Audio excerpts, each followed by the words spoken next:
It's the most magical time of the year, and I'm not talking about Christmas. I'm talking about the NFL season. So make sure you're ready with NFL Sunday Ticket and YouTube TV. Get the most live NFL games all in one place. Right now, you can save $85 when you bundle NFL Sunday Ticket with YouTube TV. Sign up today at youtubetv.com/Spotify. Device and content restrictions apply. Discount applied to first 4 months of YouTube TV, then $72.99 a month. Ends August 29th. Terms, restrictions, and embargoes apply. No refunds. When you need mealtime inspiration, it's worth shopping Kroger, where you'll find over 30,000 mouth-watering choices that excite your inner foodie. And no matter what tasty choice you make, you'll enjoy our everyday low prices, plus extra ways to save, like digital coupons worth over $600 each week. You can also save up to $1 off per gallon at the pump with fuel points. More savings and more inspiring flavors make shopping Kroger worth it every time. Kroger, fresh for everyone. Fuel restrictions apply. Ryan Seacrest here. When you have a busy schedule, it's important to maximize your downtime. One of the best ways to do that is by going to ChumbaCasino.com. Chumba Casino has all your favorite social casino games like spin slots, bingo, and solitaire that you can play for free for a chance to redeem some serious prizes. So hop on to ChumbaCasino.com now and live the Chumba life. Sponsored by Chumba Casino. No purchase necessary. VGW Group. Void where prohibited by law. 18 plus. Terms and conditions apply.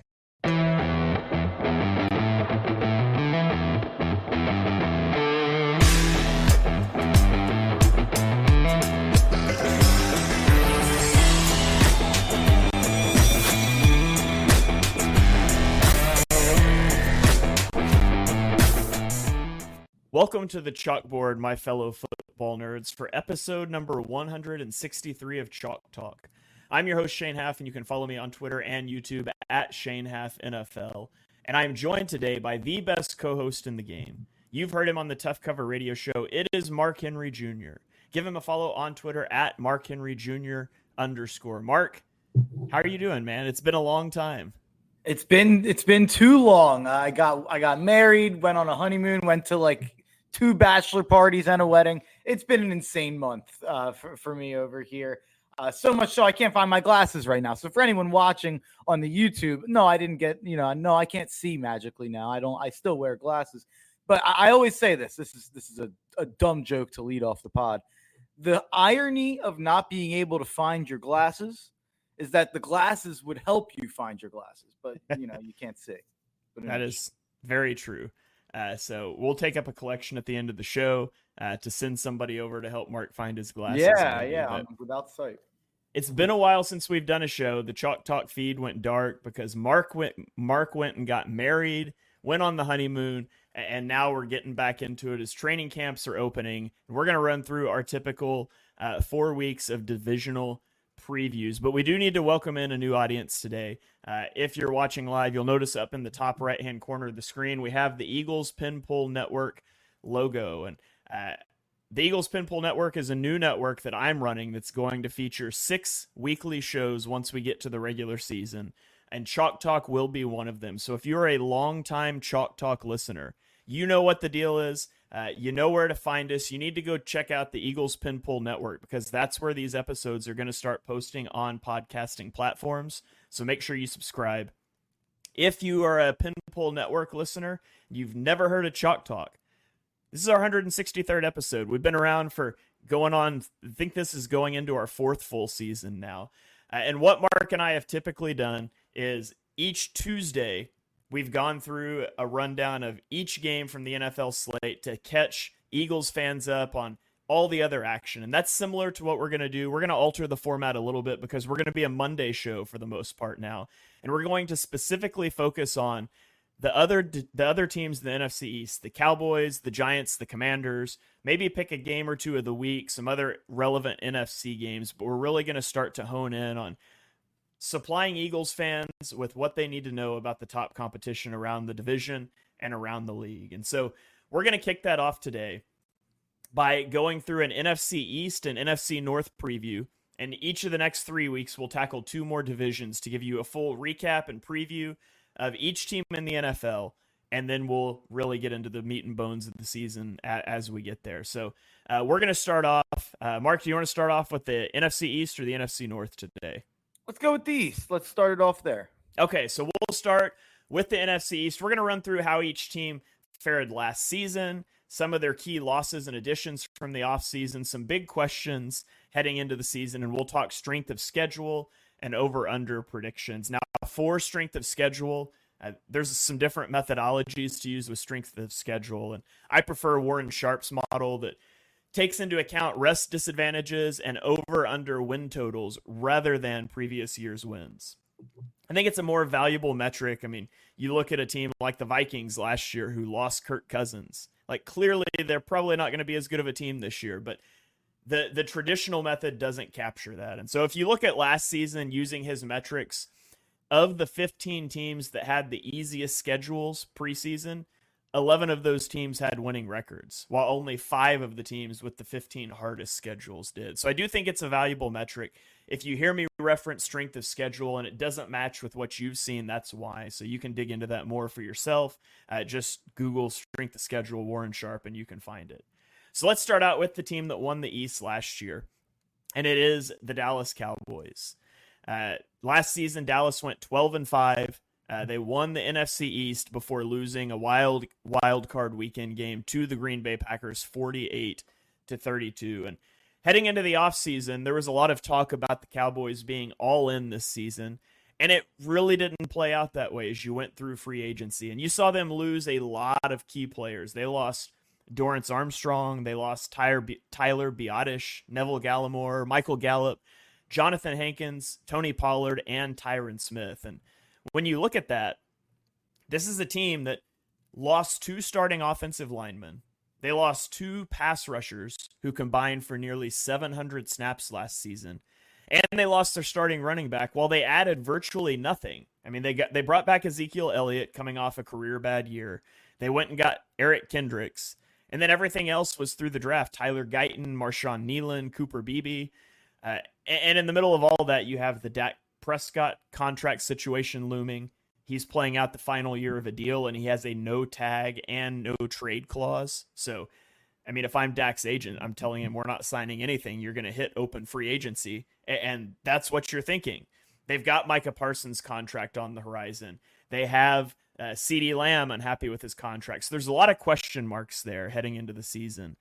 But for me, Mark, as I tried to condense it down into a biggest question or two, my first big question for the Cowboys is, can Mike Zimmer keep this defense humming? They lose Dan Quinn. Dan Quinn's done a fantastic job with that defense. We'll talk more about him momentarily with Washington. But you bring in a guy in Mike Zimmer, you lose a lot of pieces, and you need the defense to be able to step up and play the way that they have over the last couple years under Dan Quinn. Do you think the defense is up to the challenge in 2024? No, I don't. I don't think they're going to be quite as good. You listed the impact players that they lost, but yeah, I think you hit the nail on the head with the big question, because bigger than any of the names that they lost, I think personnel-wise, is Dan Quinn. I think it's the biggest loss that they had this offseason, and I have my own thoughts on what Dan Quinn is as a head coach, but I think undoubtedly Dan Quinn is a great defensive coordinator, and I think that they lost kind of that. I thought last year could potentially be a rough one for Dallas with the loss of Kellen Moore, and Mike McCarthy stepped up into that role and did a fine job. They ran the ball less. Their run game was less efficient, but their pass game was even more efficient. CeeDee Lamb leveled up. Dak had an even better season. I thought, Mike McCarthy was a little bit of a coordinator merchant before that, and he was able to prove that he was able to keep the offense humming.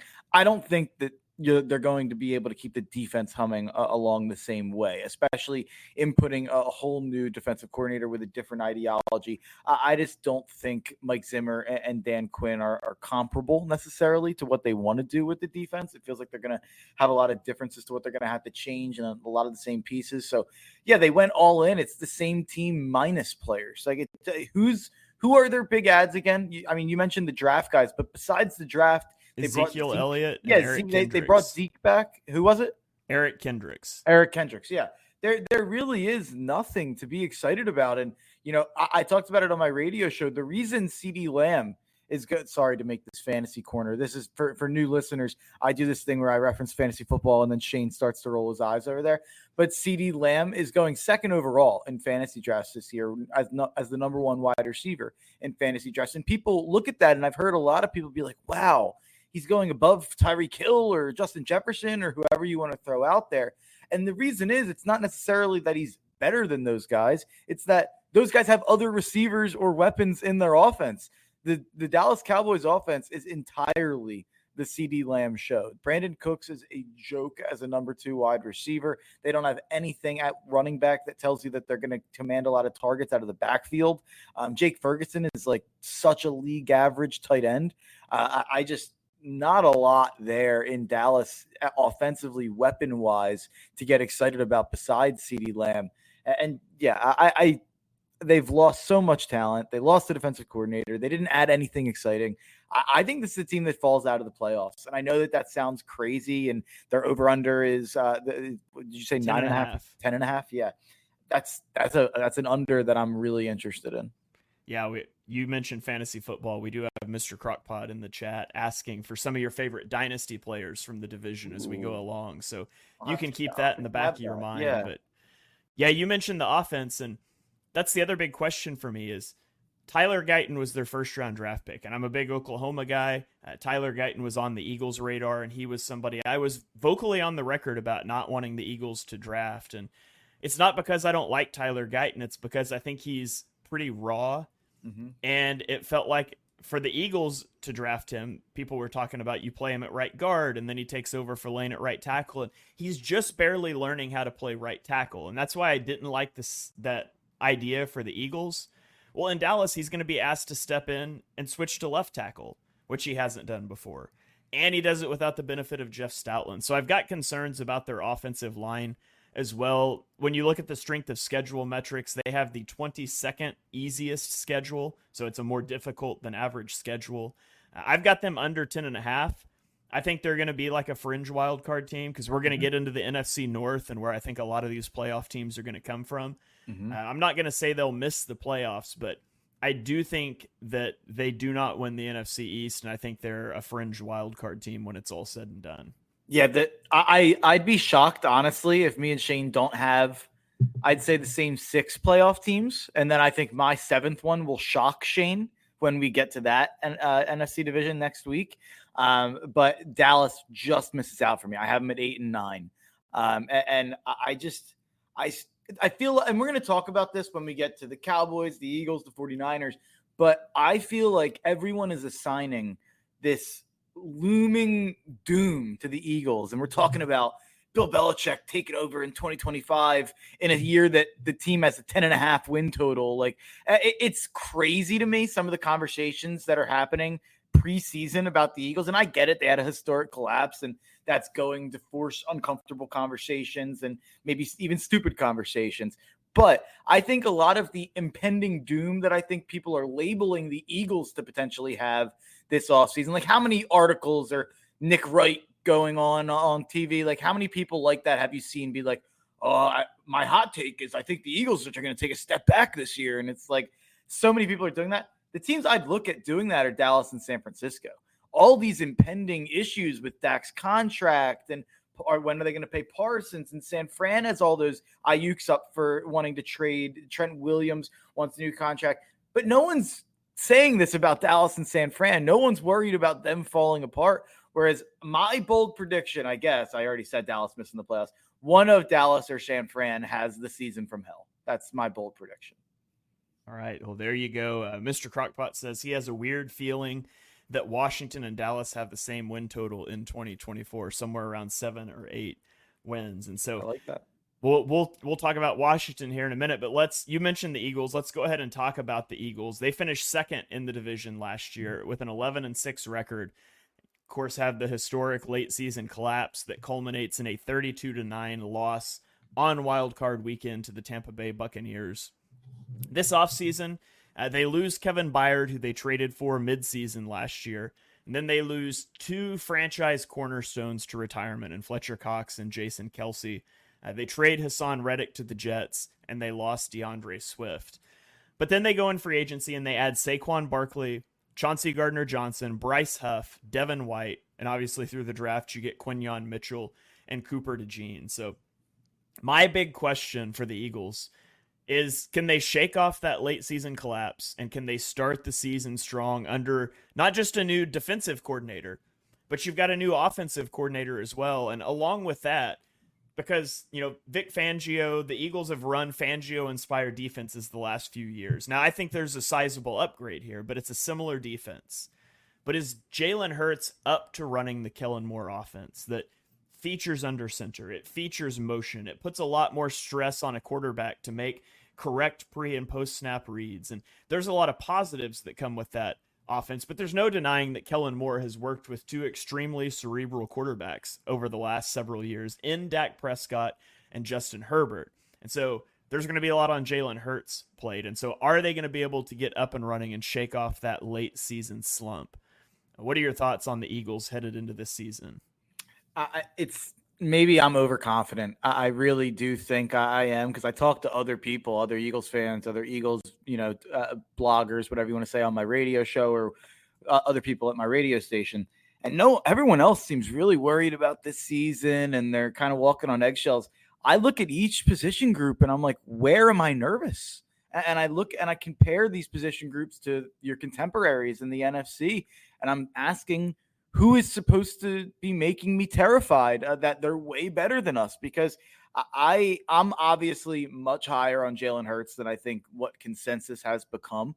I think we've seen with some of the pocket passing metrics, especially through the first 11 weeks last year, that I think he's a lot better in the pocket than people give him credit for. And while he will have to make more pre-snap decisions, I also think that there's going to be a lot of simplification done for him, especially in the way of the blocking scheme and making sure that he has somewhat of a blocking scheme in front of him for a blitz. I don't think that it's going to be the same, well, deal with it with your legs and whatever you want to say there. I think that Jalen's going to have a fantastic year. I think that offense is loaded. You have Saquon now, obviously. You have A.J. Brown. You have Devontae. You have Goddard. Something that I thought was really interesting about the Eagles offense, when you look through it, there was a graphic going around on ESPN the other day about the top 10 most expensive offenses in the NFL. The Eagles were not on that list. They were not one of the 10 most expensive offenses in the NFL. And that's with a roster where you have Jalen, who got paid,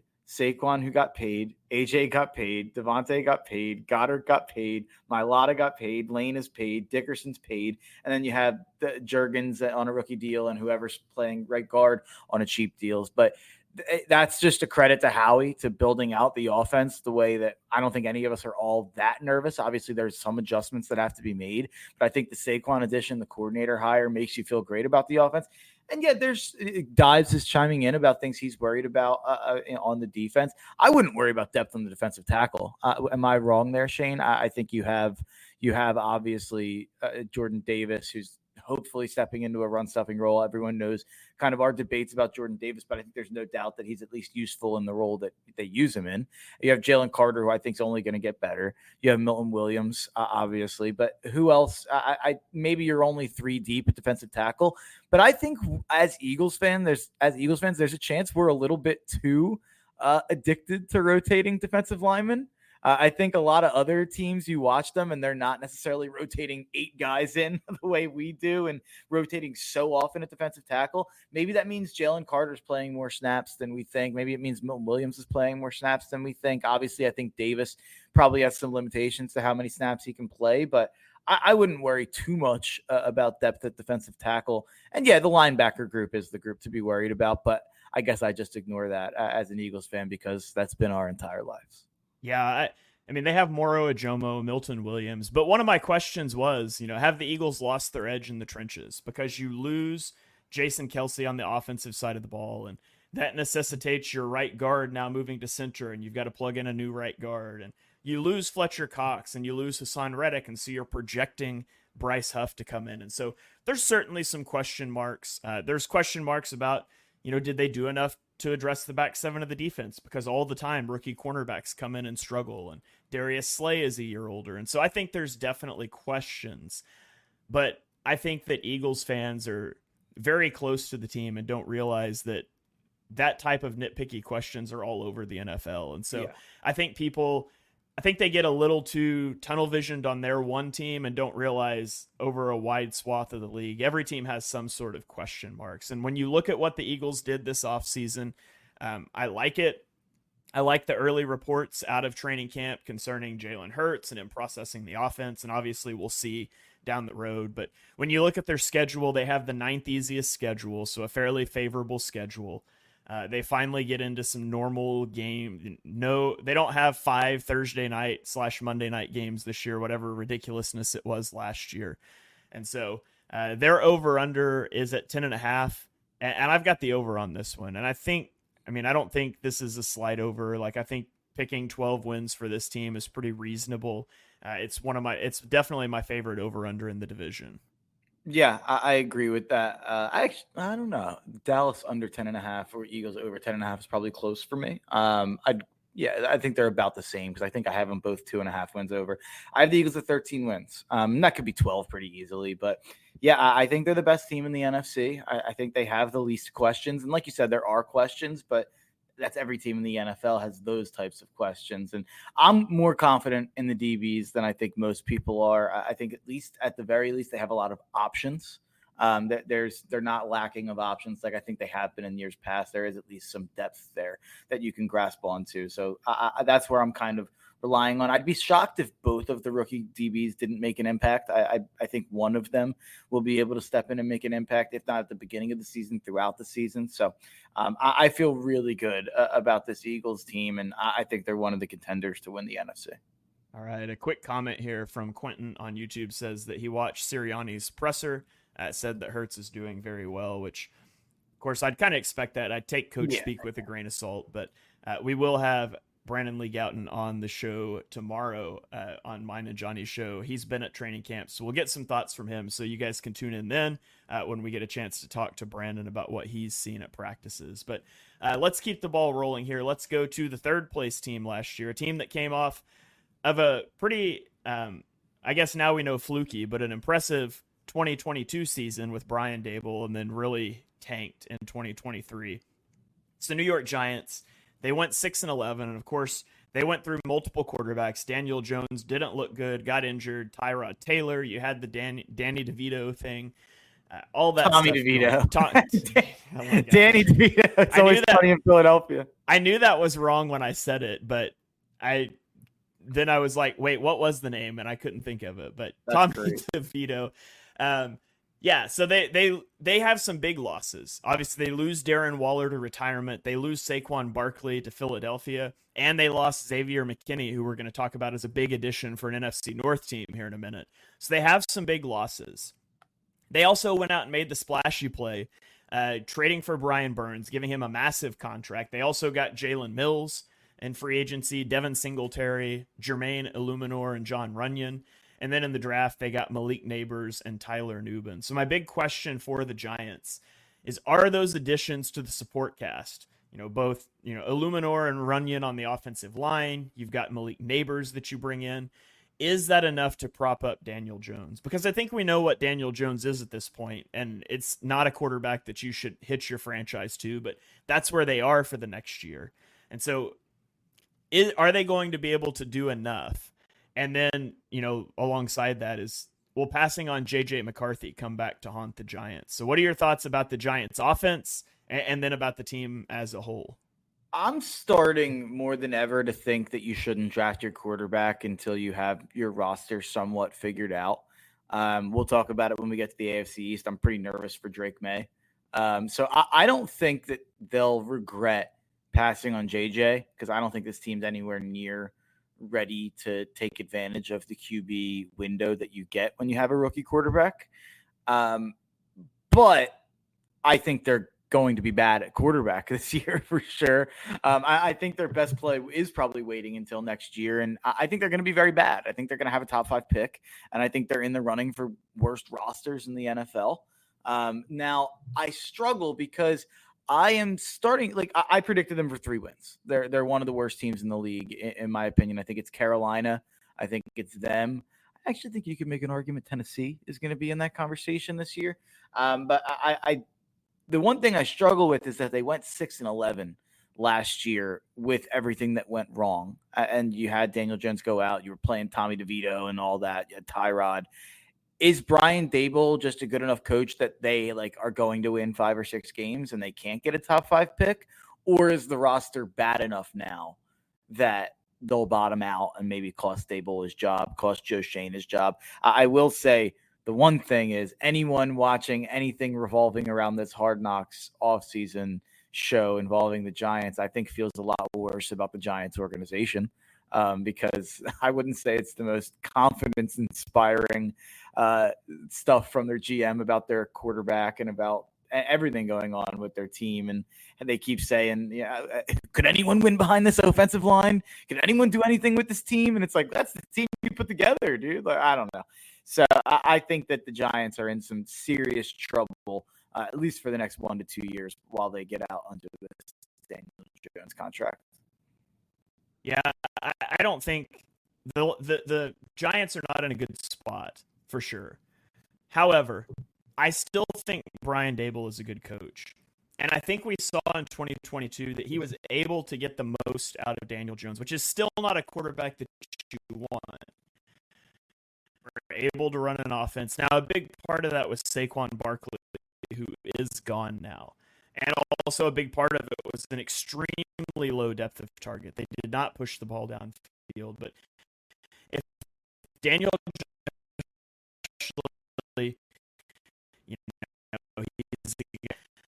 I do think they're able to eke out over 6.5 wins football team. You get Washington twice. They've got the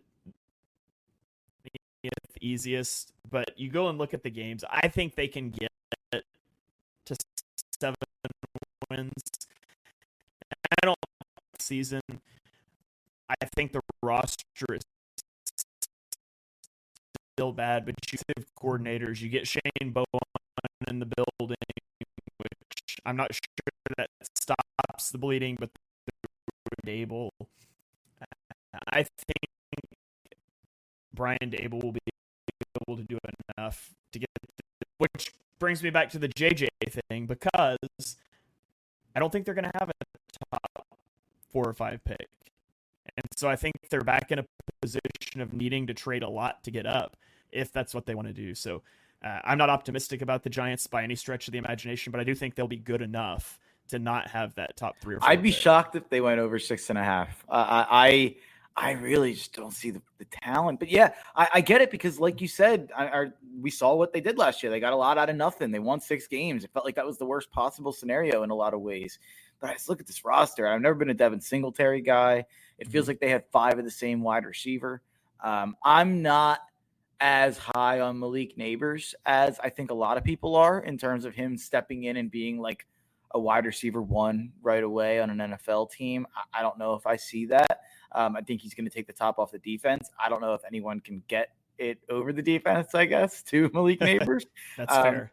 But I think that this is going to be like a frustrating season. The one thing I'm kind of justifying in my head to predict them at 3 wins, even though they won 6 with a bad team last year, is that not every year is the same. I feel like I use that logic a lot where I'm like, well, if they won 6 last year, then they have to win a certain. That kind of brings me back to the Carolina Panthers from last year. I think I looked at that wrong, because I looked at it the year before and they won 7 games and they traded up for the first pick and they got that quarterback. I was like, wow, this is a rookie quarterback stepping into a 7-win team. But I don't think that was a 7-win team. I think it was fraudulent from a terrible NFC South. They were probably like a 4 or 5-win team who got lucky to win a couple games. So I'm going to try to not get tricked up too much by last year's results and just look at the roster. But I do understand the logic behind it. Yeah, we'll see how it goes. I think there is no chance they contend for like a playoff spot. Yeah. I just think they can sort of bounce back and find that middle ground where they're at least a semi-competitive team on a week-to-week basis. So, but yeah, I do not think they have a bright future at this point in time. So let's go on to the next team in the division. It is the Washington Commanders. They finished last season with a 4-13 record, and then they did all kinds of stuff this offseason. They lost a few players: Cody Barton, Jacoby Brissett, Cam Curl. They lost Kendall Fuller and Antonio Gibson, but they went on a spending spree in free agency. They bring in Dorrance Armstrong, Frankie Louvu, Tyler Biotish, Nick Allegretti, Austin Eckler, Bobby Wagner, Jeremy Chin, Cleveland Farrell, Dante Fowler Jr., and then, of course, in the draft, they add Jaden Daniels, Johnny Newton, Mike Sanderstil, and Ben Sinnott. My big question for the Commanders is this. They signed 20 free agents. They spent $160 million. Who's the best player they signed? Like, what did they even accomplish? Are they even a decent team after spending that money? And they had the most cap space. They made a ton of signings. But did they actually get better as a football team? I think that Dan Quinn, I'm doing the first name thing again. I think Dan Quinn. Rusty. Guys need to stop having the same last name. I'm just saying. There's enough names out there. We can be original. Dan Quinn overpaid for guys he was familiar with in Dorrance Armstrong from his time in Dallas, from Dante Fowler Jr. in his time from Atlanta. I think he overpaid for those guys. I think the O-line still is not good. And I think their pass catchers outside of Terry McLaurin aren't very good. And now you're throwing a rookie quarterback into that. And a rookie quarterback who we talked about during the draft process has some issues with being very slight, taking some big hits. Now, I think Jaden Daniels was the wrong pick for them, and we don't have to relitigate that. But I do think his mobility raises your floor. Yeah. I just don't think they necessarily have the pieces around him for him to thrive. So they have the 13th easiest schedule. Their over-unders at 6.5. How do you feel about the Commanders heading into this year? This is one of them that I would never bet because I have them at 7. I have them with just a half over, and it's strictly based off the floor that I think Jaden Daniels gives you. I think I totally agree with you. They made the wrong decision. So here's what I'd say, actually. Let me correct that. They made the wrong decision in the long term from a macro. I think Jaden Daniels, with the way that he Drake may, I think Washington may have played him, if that makes sense. If they have it, you see it right away. That's kind of playoffs in his first year as a starter. Lamar, you saw it right away, obviously. RG3, he's really good. You're going to see a lot of flashes of that early. Be it second and is the guy who a lot of people think he could be. And there is obviously a lot of physical reasons that you should, but I think that there are some it's hard to imagine him not missing with how slight he is. And then there's also some Justin Fields concerns with the middle of the field. And if he's able to kind of throw the short and intermediate slant routes across the middle of the field, or if he wants to kind of go deep. I know that there were some people saying that he wasn't as impressive in the Giants offseason hard knocks as the other top quarterbacks were when he was going through the place with Dable. Like maybe didn't have quite as good of a grasp of the kind of concepts that they were talking about as Drake May did or as J.J. McCarthy did. But I do think his athletic ability gives them a high floor. I'm giving them 7 wins. The biggest concerns here with the Commanders are obviously the secondary. I think that's a bad secondary. It's probably the worst in the league going into the year. I don't know who's the best player in their secondary here. Jartavius Martin, who was he was a rookie last year, second rounder. He had a 65.4 PFF grade. Yeah, I mean, he was the best player according to PFF, I guess, last year. But I mean, Emmanuel Forbes was terrible. Michael Davis is not great and old. Benjamin St. Juste isn't anything special. They're safe last year, but I guess is my concern with this team. And I think that really the season or what finishing between like 6 to 8 wins. To 8 wins. This is not one I would want to bet. I think you did at 7, but Jaden Daniels gets hurt or he struggles. They've got a guy as a head coach who I don't think is a good head coach. I have concerns for the Commanders. Could be very good, like if it breaks out the right way, and maybe some of these guys have been underperforming a bit in the Ron Rivera scheme, or I guess I should say the Jack Del Rio scheme, because he was the one calling the plays on defense. But you have Cleveland Farrell, Dorrance Armstrong did grade out fine last year. He was 49th out of 112 defensive ends, so at least he's like a competent guy to plug in there.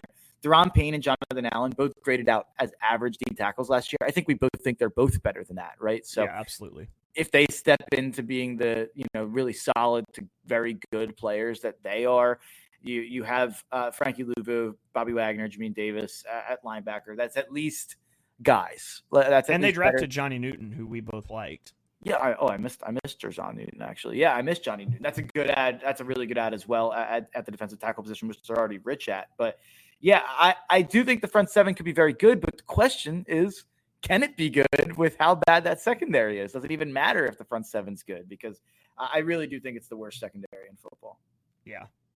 When you need mealtime inspiration, it's worth shopping Kroger, where you'll find over 30,000 mouth-watering choices that excite your inner foodie. And no matter what tasty choice you make, you'll enjoy our everyday low prices, plus extra ways to save, like digital coupons worth over $600 each week. You can also save up to $1 off per gallon at the pump with fuel points. More savings and more inspiring flavors make shopping Kroger worth it every time. Kroger, fresh for everyone. Fuel restrictions apply.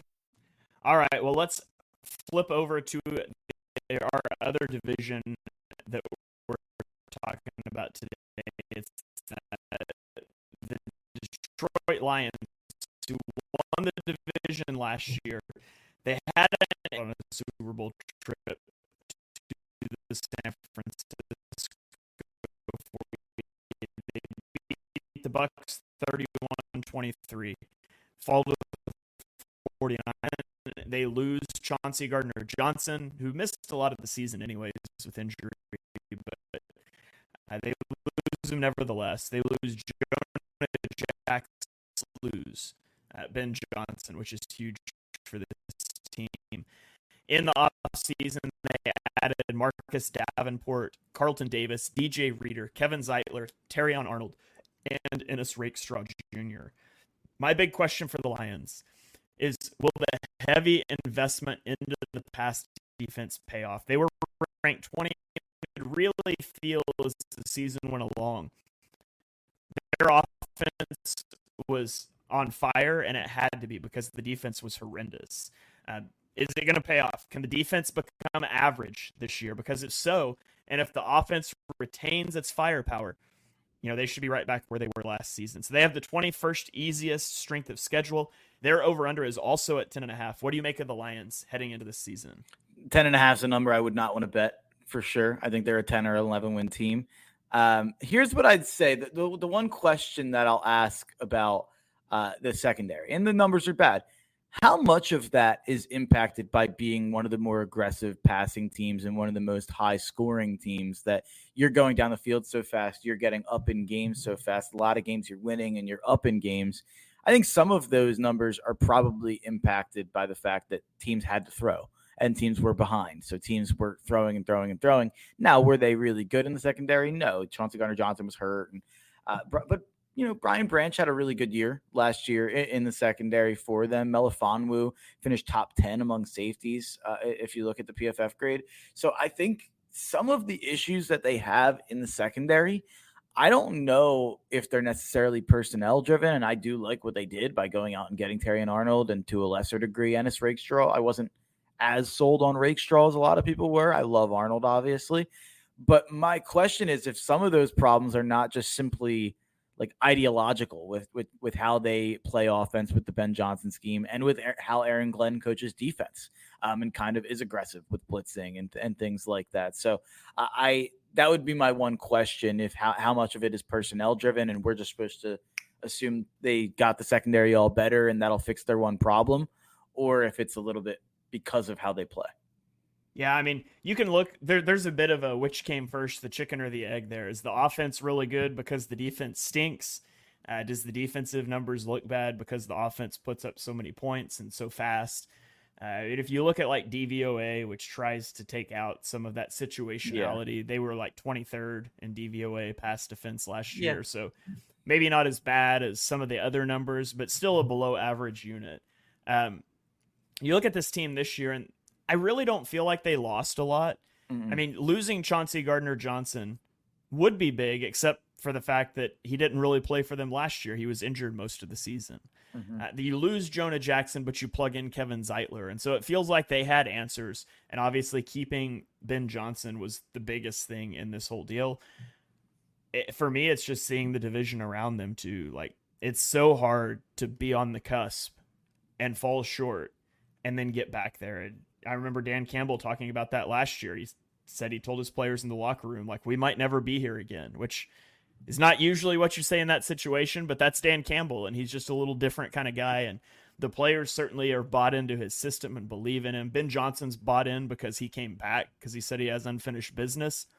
This division could be a bloodbath, though. You've got the Packers, who are up and coming, that we'll talk about in a minute. You've got the Bears, who are exciting this year. So again, I'm like you. It's a line I wouldn't touch. If you told me I had to pick a team to win this division today, right now, I'm picking the Lions because I think they have the least unknown.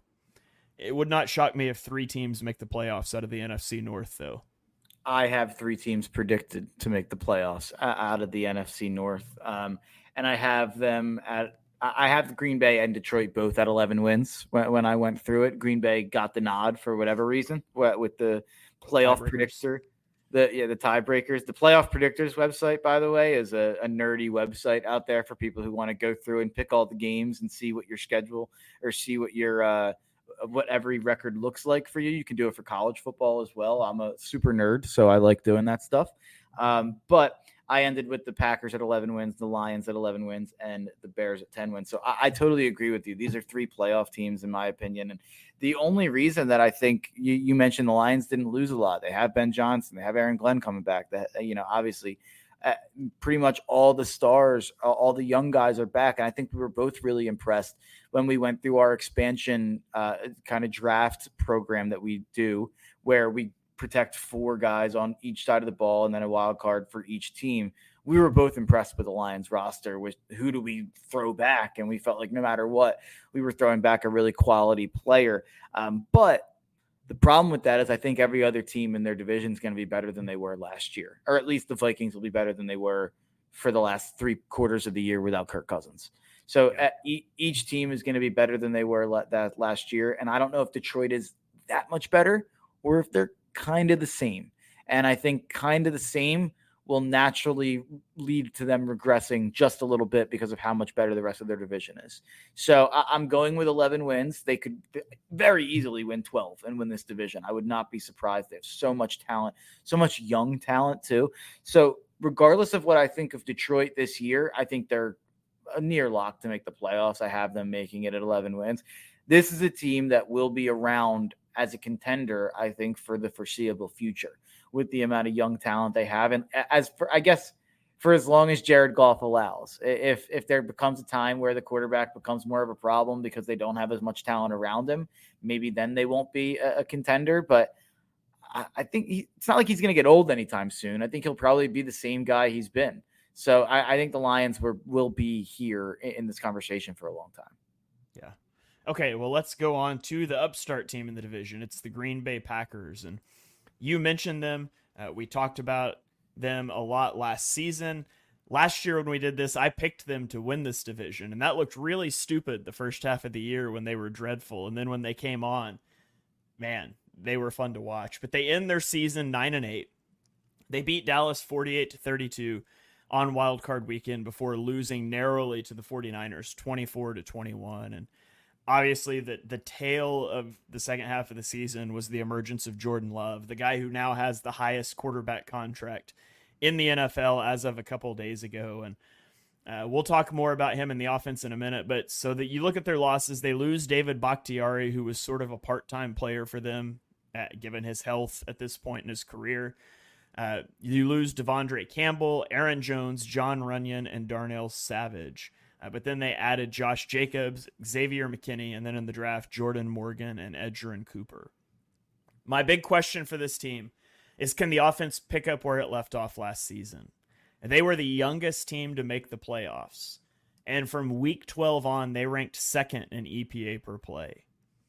Can they continue that? Like, young players, we like to think about development, but development is not linear. And just because the offense played at that level in the back half of last season doesn't mean they'll pick up where they left off last year. And so that's the key question.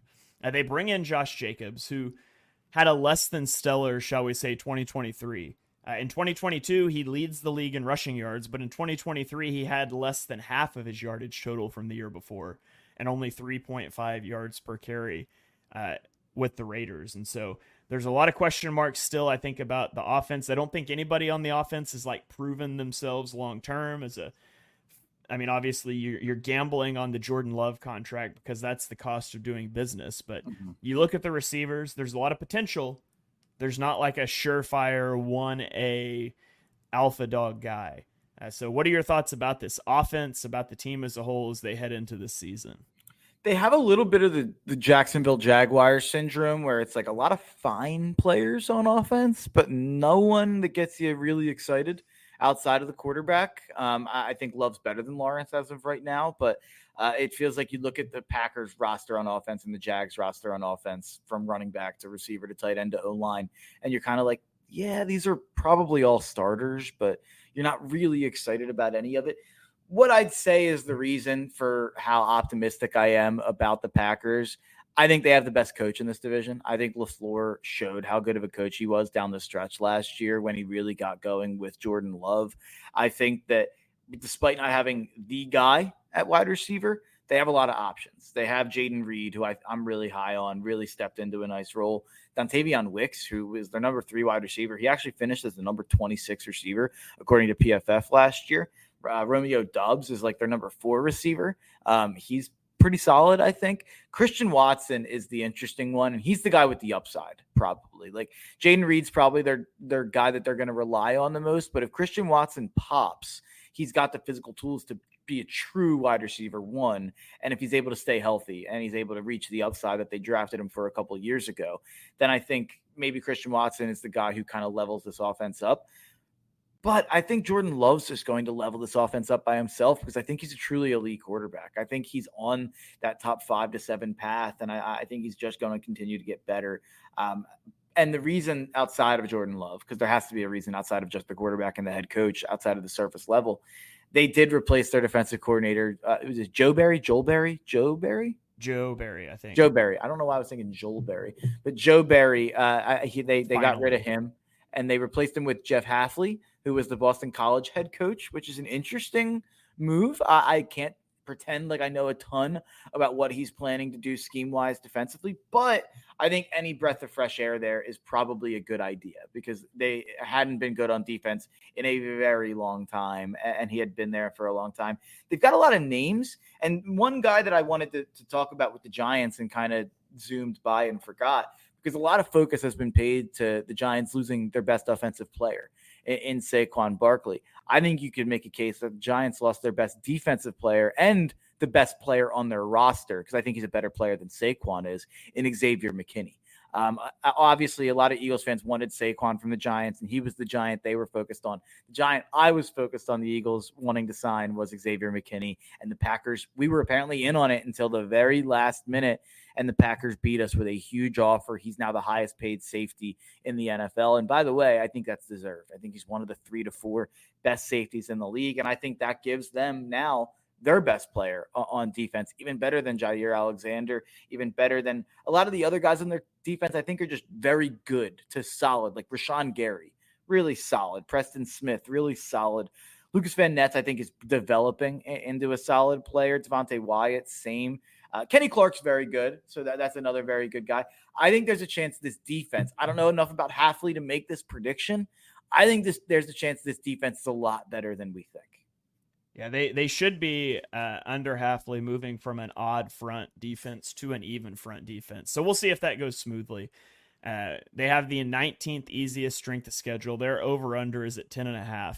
And as Brandon chimes in on YouTube and says, go Packers. Unfortunately, I've got to break Brandon's heart and say I would slightly lean the under here. I still like the Packers. It's just hard for me off of that half a season to think they'll continue that pace. I think they're maybe primed for just a small step back. I think a small step back would be enough in a division that's as tough as this one. So I think the Packers are making the playoff. I do have them as a wild card team out of this division, though, not as the division winner. Yeah, that doesn't surprise me at all. But I have them at the same win total as Detroit, but eking out the division. Yeah. Okay, let's go to the Minnesota Vikings, who went 7-10 last season. Obviously missed the playoffs. In the offseason, they lost Kirk Cousins. They lose Marcus Davenport, Jordan Hicks, Daniil Hunter, and KJ Osborne. They also added Blake Cashman, Sam Darnold, Jonathan Greenard, Shaq Griffin, Aaron Jones. And then in the draft, they add 2 first-round picks in J.J. McCarthy and Dallas Turner. The only big question for this team is, when will J.J. McCarthy be ready? Jeremy Fowler of ESPN reported, quote, Sam Darnold is considered the heavy favorite. My sense is McCarthy would have to be absolutely all-world to win this job, but he will play eventually. And then he went on to say the Vikings are low-key excited about Sam Darnold, the veteran. I think anytime you're low-key excited about Sam Darnold, that's not good. That doesn't speak well of your chances. I think they have a week 5 bye, so maybe you see J.J. McCarthy week 6. Maybe you start 0-3 and you see J.J. McCarthy sooner, but this whole season is about J.J. McCarthy and justifying the investment into him, seeing him develop under Kevin O'Connell. And then, if you want to flip over to the defensive side of the ball, Brian Flores is a fun guy to watch, man. What can he cook up in year 2 as the Vikings defensive coordinator? Last year, he led the NFL in max blitz rate and max coverage rate, and he would pretty much rush 6 or rush 3 every play. And it gave teams fits. What's his counterpunch going to be this year? What's he going to cook up? They do have a very difficult schedule, the 28th easiest schedule. Their over-under prediction is at 6.5. What are your thoughts on the Vikings? Yeah, this is another one that I wouldn't touch. I have them at 7 wins. You could convince me to 5 or 6. You could convince me to 8. I just think Justin Jefferson, Jordan Addison, eventually TJ Hawkinson, Aaron Jones, a fine running back.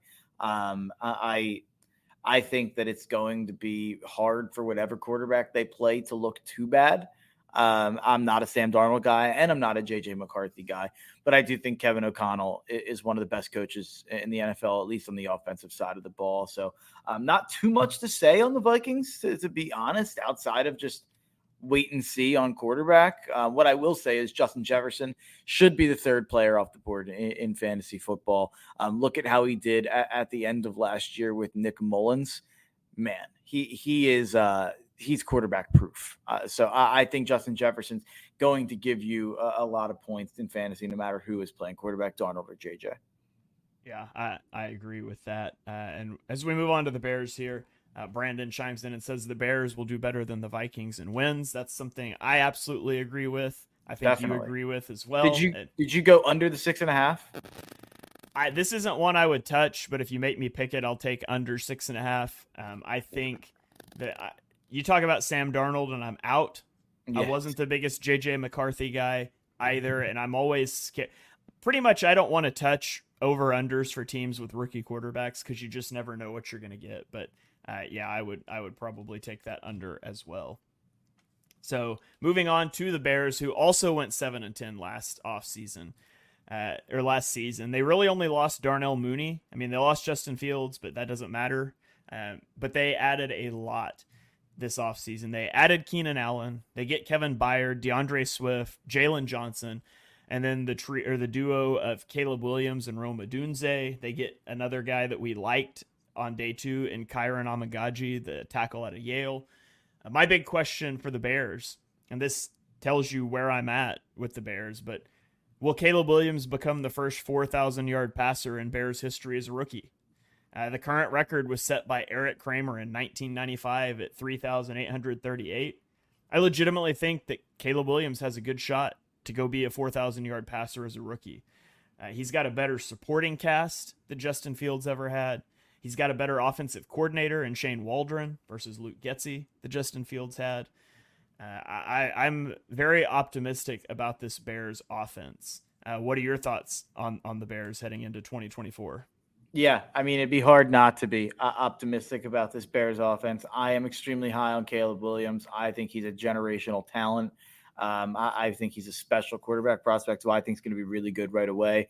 I think this Bears roster is probably an 8 or 9 win roster that I think an elite quarterback takes to being a 10, 11 win roster. I think they're going to make the playoffs. They're minus money to make the playoffs right now, depending on the sports book you're looking at. And one of my biggest, fantasy takes in this entire year, and I feel like I've let Dibes down with dynasty things. I will say Rome Odunze was my number 3 overall player for this season. He's a guy that it's tricky because some of the other top rookies this year, that if you're doing a rookie dynasty draft, you're doing a first round, Rome Odunze probably won't give you as much this year as some of those other top guys will, because Neighbors, Marvin Harrison Jr., these guys are going into situations where they're the guy. And Rome Odunze is going into a situation you have Keenan Allen and DJ Moore. But Odunze would be a guy I'd be interested in long term. I think he's going to turn into a superstar in this league. But the problem is, I think the best receiver in this receiver room is still Keenan Allen. I don't think people realize how good Keenan Allen still is. Last year, he had 108 catches for 1,243 yards and 7 touchdowns. They asked him why he didn't take a pay cut to stay in LA, since they know he played his whole career with the Chargers. He said, I had my best season and I did it in 13 games. He's like, and I did it with my backup quarterback for half the time. Like, I don't think people realize how insane last year was from Keenan Allen. 108 catches on 150 targets in 13 games is pretty nuts. He was like a top 5 receiver in fantasy per game. I think he's going to step in and be one of the values of fantasy football season. He's going around 81, somewhere around, depending if it's a 7-8 team league, a 7th, 8th rounder. I think he's going to produce like a 3rd or a 4th rounder, like a top 25, top 20 receiver. So I love Keenan Allen. I've always thought he's been an underrated top receiver. DJ Moore, I haven't always been the biggest DJ Moore guy, but he's unquestionably a top 20, 25 guy. And I think Rome Odunze steps in as, I think, immediately a top 40-ish guy. You have Colt Kmet at tight end, who's at least a body who's serviceable. DeAndre Swift, I think, has really limited upside on what he is at this point, but is a competent guy you can use out of the backfield. You can use in terms of passing him the ball as well. It's going to come down, I think, a lot to how good this team is to Eberflus and the defense. And Eberflus down the stretch last year did a good job. I wouldn't say he's necessarily a ball of charisma in the press conference room at Eberflus. If you watch those, it doesn't inspire confidence. But I would say this whole season, whether or not they're a fringe playoff exciting team or whether or not they can vault into crazy conversations right away, maybe, comes down to whether or not that defense can be what it was down last year's stretch. Yeah, 6 of the last 7 seasons, Keenan Allen has had 990 yards or better. And the one he didn't was 2022 when he missed 6 games with injury. So still a very good player. And yeah, my other question is about the defense. Can the defense take a step forward? That's not something they invested in much this offseason, but it did get better down the stretch with Montez Sweat last year. They have the 3rd easiest schedule. The over-under is set at 8.5. And this is one I'll take the over because, like I said, I have them in the playoffs. So I think we're both on board with the Bears in the playoffs. So that gives us 3 NFC North playoff teams. That only leaves 1 wild card spot left. And to me, I go back and forth on whether that wild card spot's going to belong to the NFC East or West. I had a feeling you were going to go with the South when you said I wouldn't predict where you were going to go. So that last one's up in the air, but that is going to about do it for this NFC East and North preview to our new listeners on the Eagles Pinpool Network. Hope you enjoyed the show. This is what you can expect from us for the next couple of weeks. And when we get into the season, like we said, we'll be coming on Monday with NFC East updates from their games over the weekend and some other top games that we'll talk about each week. But Mark, before we get out of here, do you have any final thoughts or takes you want to fire off?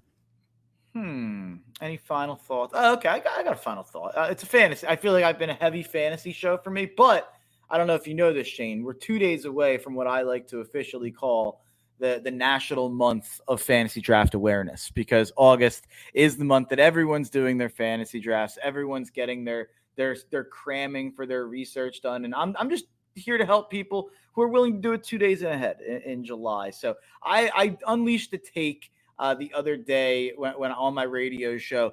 There is a way that you can guarantee that you will not win your fantasy league this year. It is if you do not get one of CeeDee Lamb, Justin Jefferson, Tyreek Hill, Amon-Ra St. Brown, A.J. Brown, Jamar Chase, Devontae Adams, Puka Nacua, Marvin Harrison Jr., or Garrett Wilson. Because after the top 10 fantasy receivers, I think there is a massive, massive drop-off to Chris Olave, Mike Evans, Drake London, Nico Collins. I think that's a really, really big drop-off. So there's 10 receivers that I think can finish as wide receiver 1.